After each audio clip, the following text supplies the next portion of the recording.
Assalamu alaikum wa rahmatullahi wa barakatuh. My brothers and sisters, hope you are doing well. Today's verse of the day comes from Surah Al-Hashr, verse number 18. Allah mentions in the Holy Quran, Ya ayyuhalladhina amanuttaqullah, O the believers, fear Allah. Wal tanzur nafsum ma qaddamat lighad. And let every soul look to what it has sent ahead for tomorrow. Wattaqullah, and fear Allah.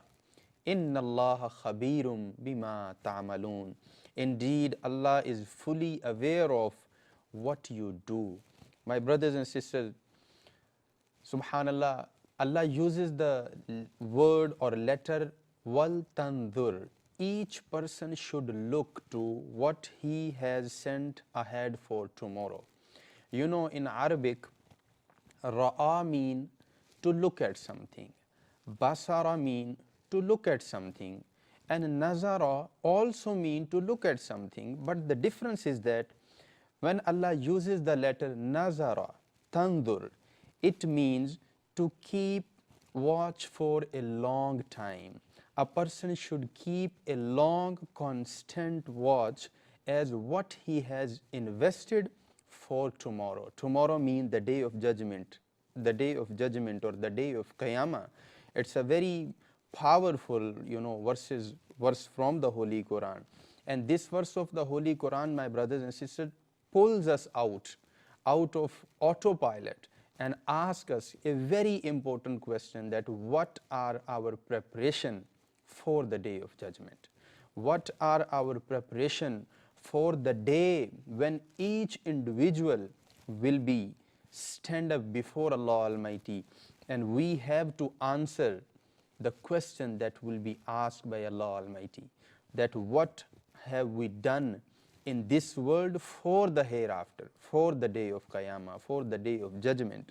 My brothers and sisters, and the second important word or letter that Allah Almighty uses in this verse is lighad. Lighad literally means tomorrow.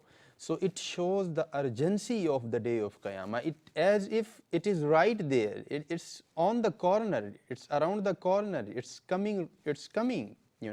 It's right there. And this is what Allah Almighty describing and teaching us, and asking a very important and serious question, that what have we sent for the day of judgment? What are our preparation? What are we doing in our life? Where are we heading in our life? It's not all about this dunya, my brothers and sisters. This is a transit, dunya, or this world. We have to leave this world, and we have to go to such place which is eternal, everlasting. And my brothers and sisters, hence the reason Hazrat Ali radiyallahu ta'ala anhu, he mentions that today is the day of action, not accountability. Today is all about action. Whatever you want to do in your life, you can do so, not accountability. Nobody gonna ask you. Nobody gonna ask you. You're not even going to get any punishment directly from Allah Almighty for not praying or for doing haram activities and etc. etc. Nobody gonna ask you anything. But Hazrat Ali mentioned the day of Qiyamah, the day of judgment, will be the day of accountability, not action. On the day of Qiyamah, on the day of judgment, you can't say, Ya Allah, give me 2 minutes because I couldn't perform my namaz. Let me perform my namaz. You can't say, Ya Allah, I couldn't treat my parents better. Just give me few seconds. Let me serve them. Nothing, my brothers and sisters. Not even a single second Allah Almighty is going to spare us. So before it is too late, my brothers and sisters, it is a wake-up call from Allah to prepare ourselves before it is too late. We make this dua that Allah Almighty include our name among those who prepare themselves for the hereafter, for the day of Qiyamah. Ameen. Bijahin Nabiyil Ameen sallallahu alayhi wa sallam. Assalamu alaikum wa rahmatullahi wa barakatuh.